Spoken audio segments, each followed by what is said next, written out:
Welcome, everyone. Thanks for being here for Intro to Generative AI for Project Communications.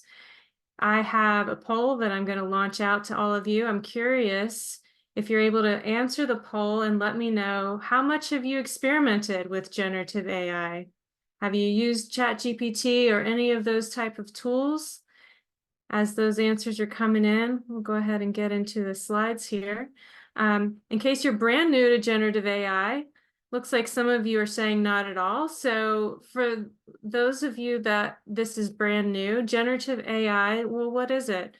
And to answer that question, let's go ahead and use a generative AI tool, Bing Chat. So if you have the Edge browser, you have Bing Chat. You see this icon in the upper right-hand side of the sidebar. That is your Bing Chat, aka Copilot, as it's sometimes called. That is a chat tool that you can use to ask any question. And I asked it, what is generative AI? Generative AI is artificial intelligence capable of generating text, images, or other media, including or using generative models. So the big thing here is that they accept natural language prompts as inputs, meaning you can chat with them like you would chat with a human, and they will come up with answers via text, sometimes images, and there's all different types of generative AI. And let's look at the different types of generative AI, some of them anyway. Text to image, you typed in a text prompt, you get back an image. Examples are Midjourney, Stable Diffusion. Text to video, type in a voiceover script, and you can get back a video of either an avatar with your voiceover, speaking your voiceover like Synthesia does that. Runway is more text description of the type of scenery you want to see, and it will come up with a video output matching your text prompt. There's text to audio, which is when you also need some type of voiceover, a podcast or audio file, and you want it to speak your text. You input that and it outputs AI voice. Text to text, that's the one we're probably hearing the most about with ChatGPT. Before that, we heard about Grammarly, and some of us use tools like Jasper, Writer to help us with spelling and writing. Now they're much more advanced. We have Claude, Perplexity, of course, ChatGPT 4. We'll be talking mostly about the text-to-text tools in this presentation. And then finally, I have audio to text, which is mostly for transcription. Tools like Otter AI will do that. They will listen in on your meetings, or you can give it a video recording and it will transcribe it for you. You may have noticed Zoom has this feature now where if you turn on the AI feature, it will start to automatically do transcriptions of your meetings. Some of them will go so far as to create meeting notes and tally up action items and do all kinds of things. So those are just some of the generative AI types, and we'll be talking more in detail about those on this presentation. So the results of the poll looks like 37% of you have not used generative AI at all.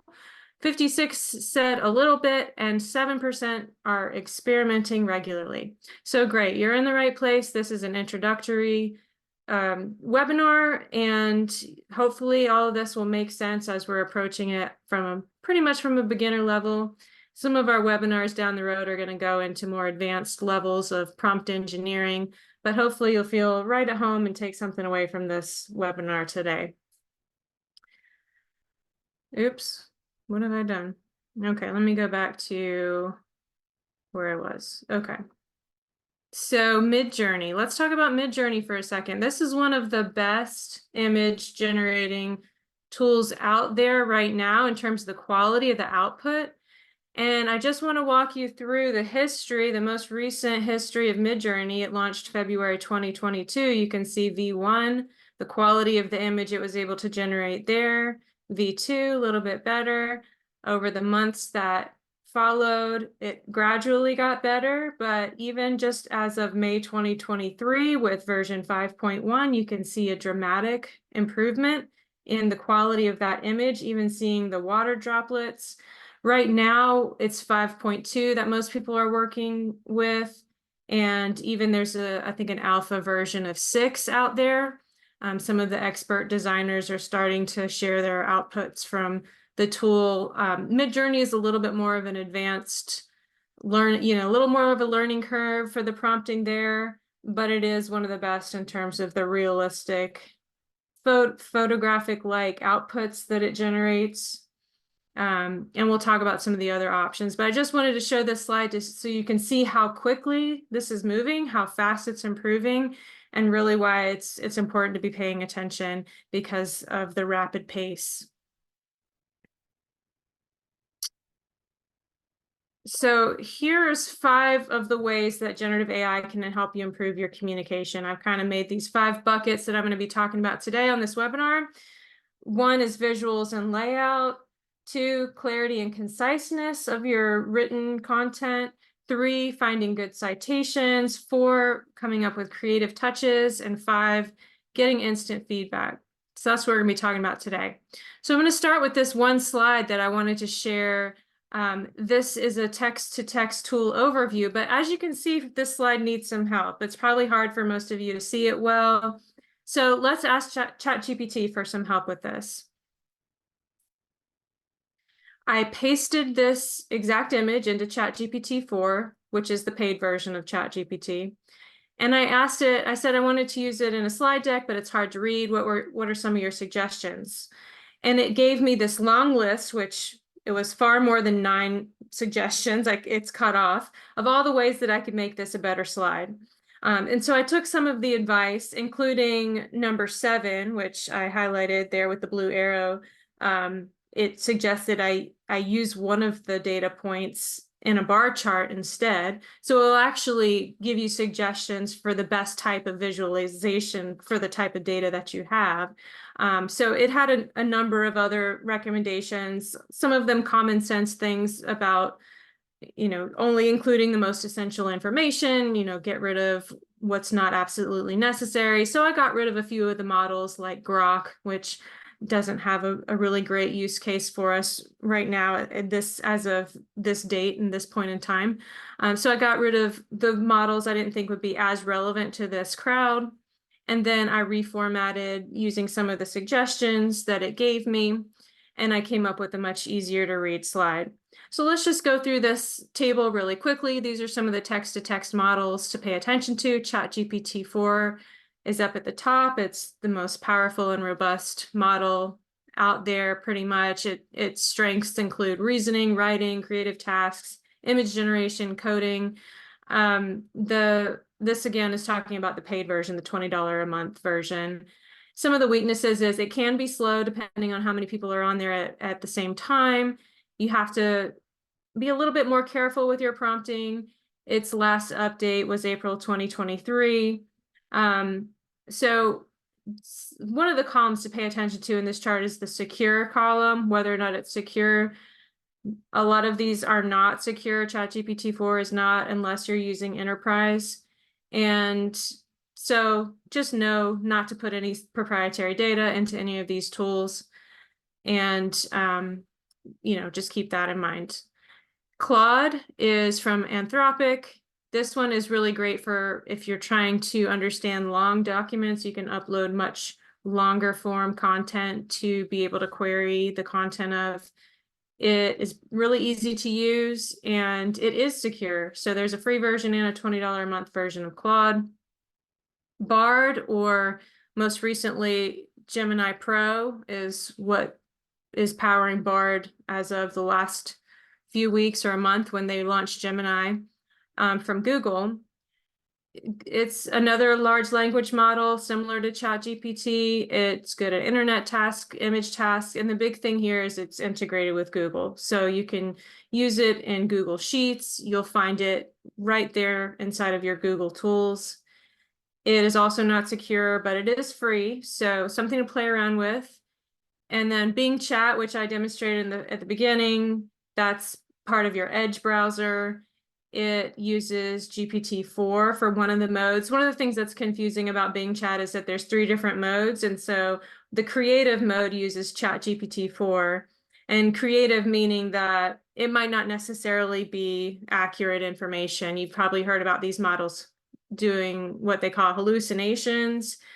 Generative AI is pretty much always hallucinating. Whether or not the hallucinations are factual or not is the question. So when they say it's hallucinating, usually that people mean that it's not factual information that it's giving you back.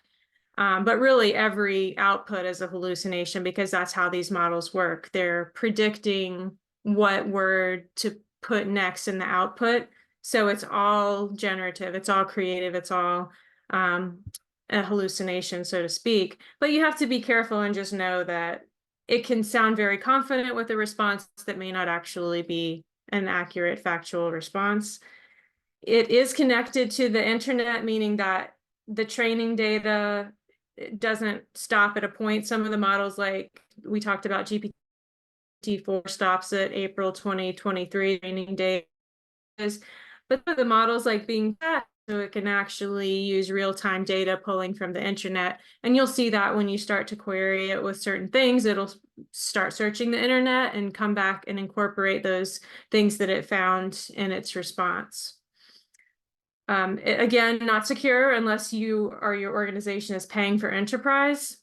And last one I have here is Perplexity, which is one of my favorites because it actually will give citations. So if you're trying to write an article, let's say, and you need scientific studies or sources of references of where the information's coming from, it's much more reliable in that it will source where it's getting the information. It will give you a link so that you can click and then go to that article or study or media website or wherever it found it, so that you can verify that it's accurate information. So that one's a really good tool, especially if you're doing any kind of article writing or you need that type of citation and reference on your work. And there's a free version of that and a $20 a month version. The $20 a month version lets you choose between if you want to use ChatGPT-4 or Claude. So it kind of gives you both of those options, but it's not going to be as robust as if you were to have a ChatGPT-4 subscription. ChatGPT-4 can do coding, it can do image generation using DALL-E 3, which is part of ChatGPT-4 now. So that's why most people would say that ChatGPT-4 is the most robust large language model. So if we go back to that, when I was asking ChatGPT-4 to help me with that slide, and I said it mentioned that I should use a bar chart for the token data visualization that I had in the chart. So one of the columns I had in my chart was about tokens. Token means word count, basically. It's approximating one token equals about one word. So these models can accept inputs of a certain number of words or a certain amount of data, which is, they call tokens. And the models are different in how much they can accept when you prompt it. And you can really tell when we put it, I'll say it's ChatGPT created this bar chart. It was its idea to make a bar chart. So I said, okay, well, I prompted it to create the bar chart and I gave it the data. I listed it. You can see my prompt there where I just typed it out, conversation style. It wasn't like I gave it an Excel file. I just said ChatGPT-4 32K, Claude free version 100K, etc. I said how many tokens each model can accept, and then it spit back out this image for me to use for my slide, which really does show you how the Claude paid version is far and away can accept the most data. So you can actually upload a whole book into Claude. Both the free and the paid version can accept a lot more data than some of the other models. So that's a much nicer way to communicate that information. Another thing you can do with ChatGPT-4 is add your branding if you're doing company communications. And this is just a screenshot from when I had uploaded a couple logo files. I screenshotted the color palette that we were using. So if you have a brand kit or even in Canva, some companies use Canva and it'll just, you program in your hex codes for your company colors. I just screenshotted that and pasted it right into ChatGPT-4. And I said, here's our branding, I listed the font. And that was part of a project I was working on, a slide deck where I wanted to really brand it with the soft ed colors. And it was able to use that screenshot take note of all the hex codes and start to give me images that only used those colors, which was neat. So like I said, you can create custom images with ChatGPT-4 and some of the other tools as well. This is an example of how you might do that. You would type in, create an image for, and then you describe what type of image you need. I put PowerPoint slide background consisting of an illustration of a humanoid robot painting on a digital canvas to represent the creativity of generative AI. And actually, I didn't even come up with that idea myself. Before this prompt, I asked ChatGPT to help me think of good prompts for images for themes that matched my presentation. So I asked it, I uploaded the outline of my presentation to ChatGPT and I said, what are some ideas for what would be some good images to go along with this? And then once it gave me some prompt ideas, I took the ones I like and I used those as prompts, and then it came back with this image. And so you can do that, and you can also start tweaking the images if it doesn't hit the mark. You can always say, that's great, now make it a little more of whatever you need. And real easy way to do that is to just say more creative or more whatever it is. You can go over and over again and say, well, okay, now make it even more creative, and it'll come back with a whole different idea, or whatever the adjective is that you need to really depict what you're trying to depict. So ChatGPT-4 is really user-friendly. It's not like Midjourney where you have to spend a little bit of time learning the prompt engineering. And the nice thing too about this is that it came back with the right aspect ratio for a slide. So because I said PowerPoint, it's giving me a nice rectangular image that would fit nicely on a slide. And it would do the same thing if I said, make it a square or make it good for a social post. It would do the same thing. And again, I tried to put the color palette for soft edge branding in there, and I said, now make the robot in the painting use this color palette, and you can see it put the blues and yellows in there. So you can really create some impactful images, and this is helpful if your project involves situations where it's really difficult to get good quality photos. It can be really expensive to orchestrate photo shoots. So you can really start to be very specific in the types of images that you include in your communications. You might need to show product impact in certain scenarios. You might want to show certain demographics of users. And so you'll start to see that really anything is possible in terms of the types of images. Here's an example of a product impact shot. I asked it to generate a photo of an individual using a fitness app outdoors, showcasing real-time health stats and appearing motivated and energetic. So you can see it captured the motivated and energetic, didn't really give me the real-time health stats. One thing about these image generating tools, they're not really good at text overlays and typography. If you try to make it do those things, you'll see a lot of typos and a lot of weird not real words and things like that. So I would stay away from trying to ask it to include text in the images for now. And of course, things improve over time. Maybe in a month from now, it'll be better. But for now, it does require knowing Photoshop. If you need certain text overlays, there's still very much a need for graphic design work. But as you can tell, this is pretty close to what I was asking for and pretty photorealistic as well. There's another very photorealistic image generated by Midjourney. And this slide is just talking about some of the tools that I use. We talked about most of these already. Claude, we talked about Claude. Gloss AI is one I hadn't mentioned. This is good if you have long form video that you need to condense down into snippets of 1 minute or so for a social media post, or for whatever reason you need a shorter form content. I use Gloss AI for that, just uploading webinars or live streams and then getting snippets that's good for sharing just the short clips. Bing Chat is one that's really easy to use. I mentioned it's part of the Edge browser.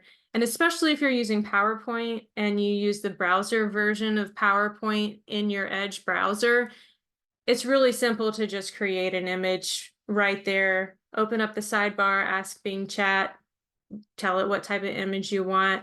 And that's what I did. I said, generate an image showing a blank New Year calendar planner ready to be filled in at a coffee shop. And it gave me 4 different options. This was one of them. And then I could just drag and drop it right into my PowerPoint. And that took me a few seconds.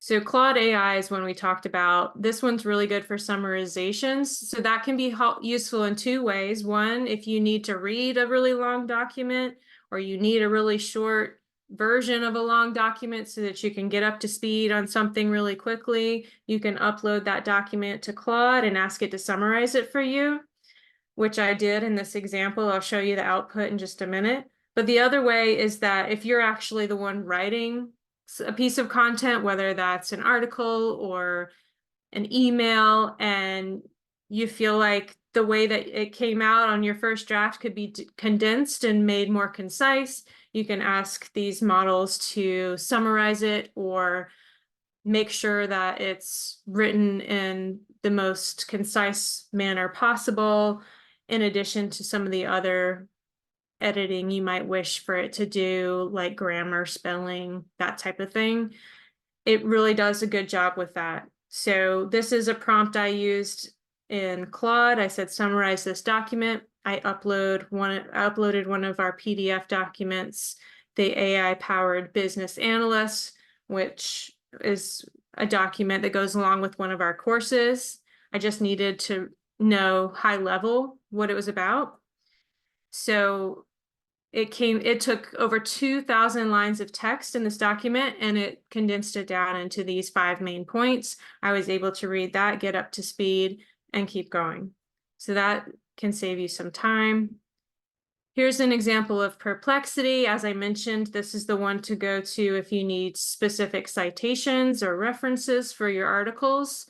I was working on the presentation I did for our most recent AI day back in December, where I was talking about storytelling and how there's scientific evidence showing that when we tell stories, people like physiologically are impacted in certain ways. And I was trying to research and figure out exactly what could I reference to back up my point. And it gave me several different angles on that with links to the National Institute of Health, and Berkeley had an article, and legitimate medical articles.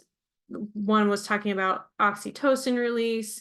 And so you can see that these are actually linking to legitimate sources and can help save you some time when you need to find some references. So another way that generative AI can help is just with adding some creative touches to your communications, or whether it's a presentation or whatever it is that you're working on. You can ask ChatGPT to look for stories that are conveying the point that you're trying to make. Like, for example, I was working on that same presentation and I wanted to talk about AI and ethics, and I was looking for a story that was similar to that, had a similar moral that I wanted to make my point of the story. And it gave me Pinocchio, Frankenstein, and The Sorcerer's Apprentice, which you probably know better as Fantasia. And it even helped me find this illustration from an old version of the story, pre-Fantasia. And so this, you probably know the story. The sorcerer leaves the apprentice in charge, and the apprentice wants the powers of the sorcerer, but he doesn't have all the wisdom to really be able to use the tools. So he starts trying to get the spell book out and get the broom to start doing his chores for him. And we know it just goes to chaos, and he tries to use an axe to hack the broom divides, and then it's just more chaos, and then the sorcerer has to come in and fix everything because the apprentice really didn't know all that he thought he knew in order to be able to manage these tools. So that was a really good segue into talking about ethics of AI, because we all have these tools at our disposal now, and a lot of different things can be done with the tools. Do we have the wisdom to use them in ways that are helpful? We'll talk about some of the ethics towards the end of this presentation, but that was just all that to say that generative AI can give you ideas to make your presentations more interesting, come up with interesting illustrations or photos that you might not thought of using. And these are just some other ways that you might think about using generative AI. One is on your emails. The subject line is the most important piece of copy. So if you're looking for ideas for how to make a subject line interesting, ChatGPT can give you a whole list of engaging subject lines. You can ask it for feedback on your layouts, your images, your screenshots of slides, screenshots of landing pages, whatever it is, especially if you're not very design oriented, like you might know something doesn't look quite right, but you're not sure exactly what to do to fix it. You can put that in there and ask for feedback, and it'll say, well, this looks good, that looks good. You might want to think about adding more white space here, or maybe you forgot a call to action. All those types of feedback, it's really good at methodically going through and checking for those things and catching things that you may have missed. We talked about the summarization, but formatting is another way that these generative AI tools can really help you, making things bold, making things in easy to read, easy to scan forms, taking your copy. Maybe you have a really long chunk of text that's just hard to read because it's a big, long paragraph, and you really want people to be able to easily scan it. You can say, help me format this. You can say, I don't mind if you use emojis, do whatever you need to do to make this look really good. Or maybe you don't like emojis, you can tell that, but you can really prompt all those things. What does your brand need? Does it need a formal tone? Does it use a conversational, casual tone? Does it use emojis or not? You can say all those things, and then it'll take that copy and it will tweak all those things. And it's a lot faster than having to go through line by line and do those things yourself. And then finally, I have here brainstorming titles, brainstorming headlines. Anytime you have something that you have an idea for, you have a draft, but it's not very catchy or doesn't feel very creative, you can ask it, give me 10 ideas for a title for this article. Paste in your article, and then it will give you some ideas. You might not use any of them, but it might spark an idea, or you might find one that you just need to tweak.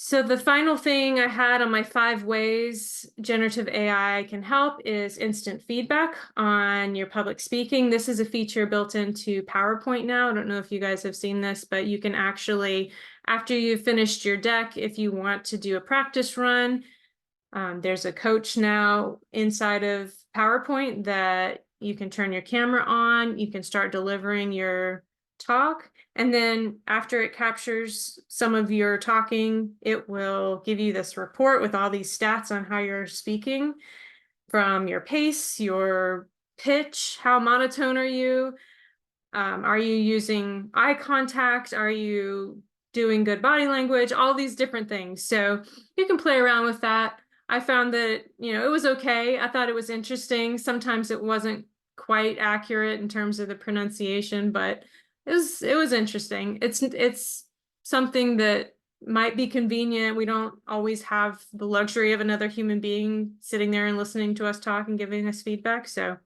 something to play around with. So let's do another poll.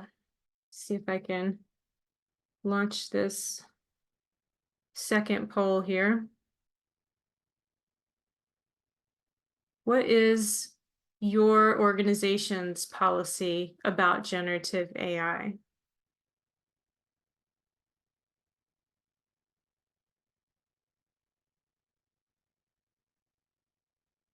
And I'm just going to check the questions while these answers are coming in. Kim says, wouldn't the answer from ChatGPT lean towards ChatGPT, i.e. Bard is hallucinating? Not sure what you mean by that. Maybe you can put in the chat what I mean, they both hallucinate, so I'm not sure what you're asking. And then Kim said, would it be interesting to ask the same question to each model to see if they're consistent? Absolutely. I do this a lot. I'll have Perplexity open, I'll have Claude open, I'll have ChatGPT open, and sometimes I'll get a response that either feels questionable or I just want to verify. So that's a great point, Kim. Thank you. All right, so our poll, I'm going to go ahead and end that and share the results. 25% of you said we do not have a policy. 40% said we have a policy that allows use of generative AI. 13 said we have a policy that bans the use of generative AI, and 25% other or don't know. So probably very much depends on your industry, to what extent the industry is regulated, or to what extent there is a group in your leadership that is concerned about legal issues and maybe more risk averse than others. So that's interesting to know. And let's see. So speaking of all of these ethical concerns, I wrote an article last March called Crafting Content Responsibly in the Age of Artificial Intelligence. You can find that on LinkedIn, and I'll send out these slides afterwards if you're interested in any of these links that I'm including in the slides. But basically, to sum up the concerns that I went through in detail in this article, the first one is deep fakes, which, if you're not familiar with that term, it means a photo or a video that depicts a person, an actual person, doing something that they never actually did. And you can imagine how that could create a lot of problems. Misinformation is something that can be done at a much larger scale than ever before because of these tools, whether it's deliberate or not. And safety, of course, we can imagine how safety can be a concern when all of these tools are available to be used. The next is privacy. We talked about how these tools aren't keeping your data secure. Bias is something that is built into the data that these models are trained on. So the outputs can have bias because they're trained on data that has bias. And if you're interested in these topics, particularly the discrimination that occurs as a result of the use, check out this article. At the bottom of this article, I've got a list of recommended resources that include books. There's a Netflix documentary called Coded Bias that talks about some of the things that happened in the real world when these tools started being released, and some of the ways that those are being controlled and attempted to be, raise awareness around this. And then I have transparency that deals with whether or not the AI model is an open source model, meaning they're transparent. They say this is the way that it was trained, this is the data that it was trained on, etc. Or if it's closed, which the model, we don't know how the model was trained. We don't know the data it was trained on. And ironically, OpenAI or ChatGPT is actually closed, so we don't have any transparency there. So that's something to kind of watch as we move into the future, because we have both models being released and advanced. Finally, I've got copyright and legal. It's still being determined what fair use is in the age of AI. Last month, the New York Times started a lawsuit against OpenAI and Microsoft. So the courts are going to be deciding what is fair use and how we navigate that. It's a big gray area right now. So there's a lot of legal issues, which is why it makes sense that a significant number of you are saying that this is banned in your organization. A lot of organizations are not allowed to use generative AI. And then on my article, I do need to add environmental. So I'm going to be putting out an update to this, but just real quick on the environmental side of things, there's a study from Carnegie Mellon University that was measuring the carbon emissions from these types of models based on what type of task it was doing. And you can see all the way here to the right, the image generation is by far the highest in the carbon emissions, and they say that each AI created image consumes as much energy as it takes to charge your smartphone. So just keeping in mind that using these tools does use resources, including water. UC Riverside came out with a study that says AI consumes large volumes of scarce water. These data processing centers, they need water to cool their systems. They generate power from steam. So all of that is another thing as we see the use of these tools just skyrocketing. I think ChatGPT reached 1 million users faster than any app ever before, including all the social media apps. So we'll continue to see that playing out. For some reason, there we go. This slide is a recommended video if you're interested in some of those ethical issues. Tristan Harris is the director of the Center for Humane Technology. You might remember him from the documentary years back called The Social Dilemma, talking about social media. Well, now he's come out with AI Dilemma. There's a YouTube video that really goes into details about all the things to pay attention to with generative AI as these technologies are steamrolling ahead, and we'll continue to see that in 2024. So there's a link there if you want to learn more. But now I'd love to see if there's any questions in the chat. Let's see. Keisha says the instant feedback function is great. Yep, it's pretty cool. Kimberly says we have an in-house version of AI that we must use due to security concerns. Okay, there are, you can create your own private LLMs or large language models, and companies are looking into doing that so that they can manage the security risk. In fact, we'll have a webinar coming up that goes into detail about creating your own private LLM. I'll give you the date for that in a moment. Michael asked, are there any copyright or trademark concerns? Yes, there are.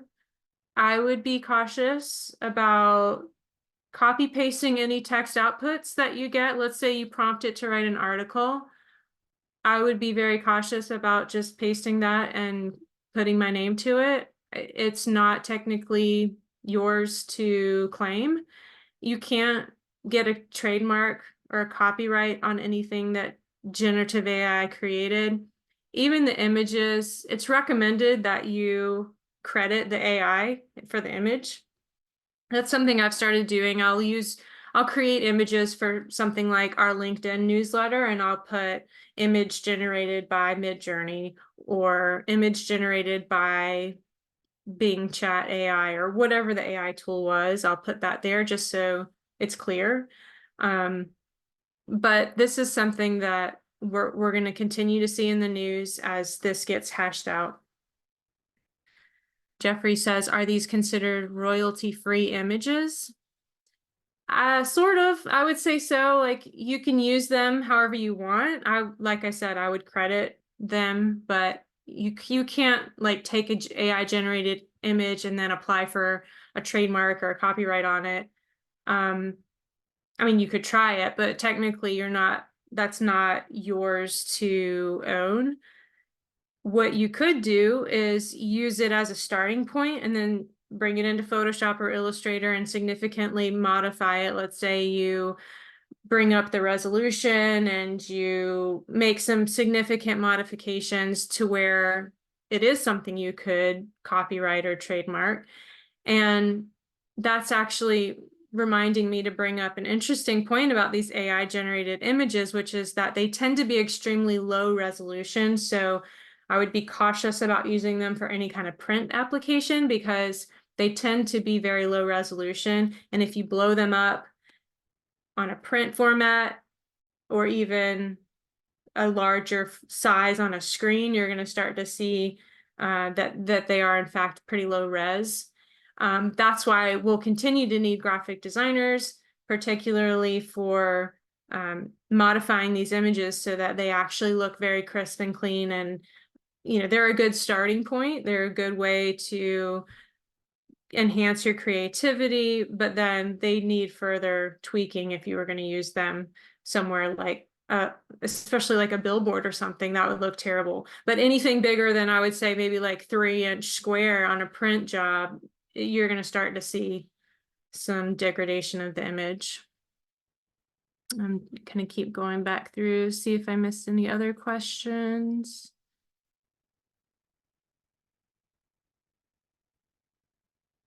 Is it possible that a generative AI image of a person could indeed be extremely similar to a real person? Any protections against that?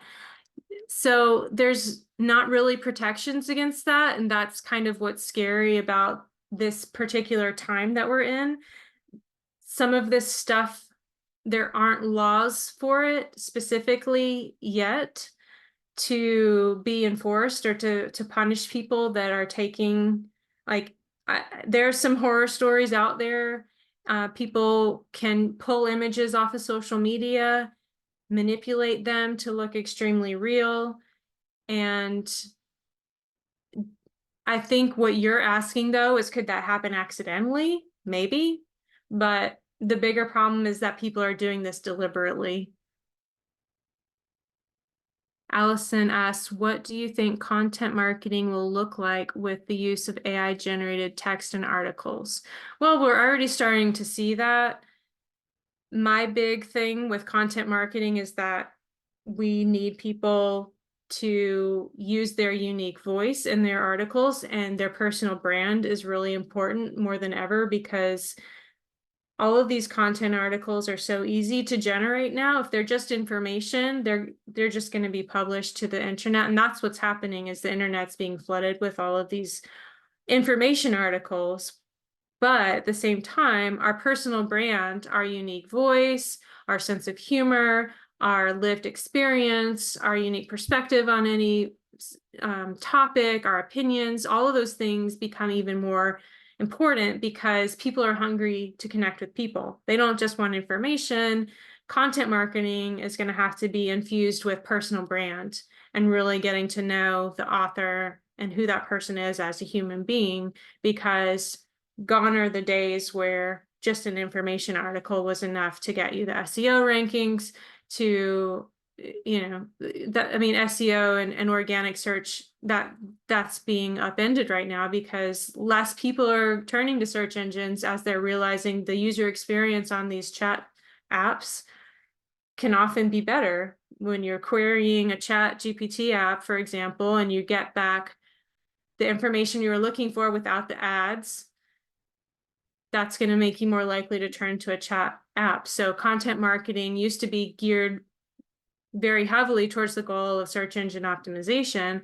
Well, all of that's kind of being reworked right now as we see how people's behavior online changes. Let's see what else.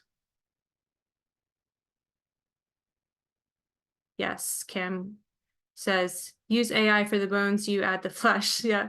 So I personally don't like to use ChatGPT for my first draft. I like my first draft to be from my brain, and then use ChatGPT to help with grammar, spelling, summarization, brainstorming, those types of things. That's how I approach it. But it's going to be up to each organization as to how they use it. Each individual has how they use it. Any other questions? Check the Q&A. Ray says, can you say again what AI you were using to do the spoken presentation feedback? That was in PowerPoint. I was actually using PowerPoint, the browser version, in my Edge browser. I don't know if it's probably also in the desktop app, but I happen to be in the Edge browser, and yeah, you can use that to get some coaching. Take it with a grain of salt, of course. It is an AI giving you the feedback. So any other questions? I will keep an eye out for that. Let's see how we're doing on time. Still have a few minutes. So we do have some upcoming webinars that are going to dive even deeper into prompt engineering. The next one is with Chris Knotts on the 17th. He's going to be talking exclusively about GPT models and prompt engineering.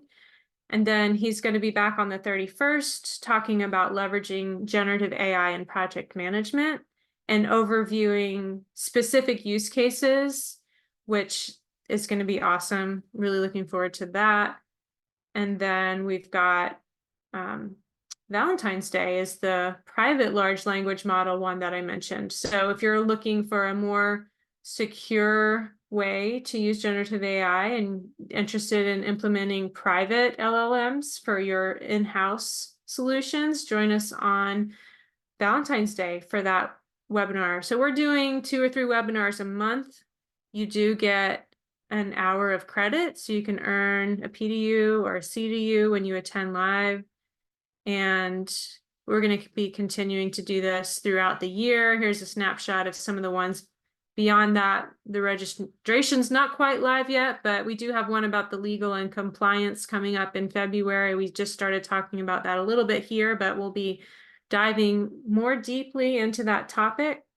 And then we'll have a number of other webinars too about Agile and the topics that we tend to talk about, business analysts, and kind of a lot of these webinars, even if they're not specifically about AI, we might be mentioning AI as a tool as you're learning all of these interesting topics related to portfolio management, agile transformation, digital transformation, those types of things. And we do have a special offer for the webinar attendees here today. If you're interested in AI for business analysis, we have a course coming up January 30th through February 1st with Mark Balser. You can buy a seat and get 1 seat free. It's a 3 sessions of 4.5 hours, and you can earn 14 PDUs. So definitely check that out. Send us an email if you're interested in that. We'll be honoring that for just these dates, the 30th through February 1st. So that's all I've got for you guys today. If there's any other questions, I'm happy to stick around. If anyone else has questions, pop them in the chat. Otherwise, happy to connect on LinkedIn. Happy to, you can reach out to me via email. My email is Lara, LARAH @softed.com. Happy to answer any questions there as well. But thank you all so much for your time and your attention. I hope this was helpful.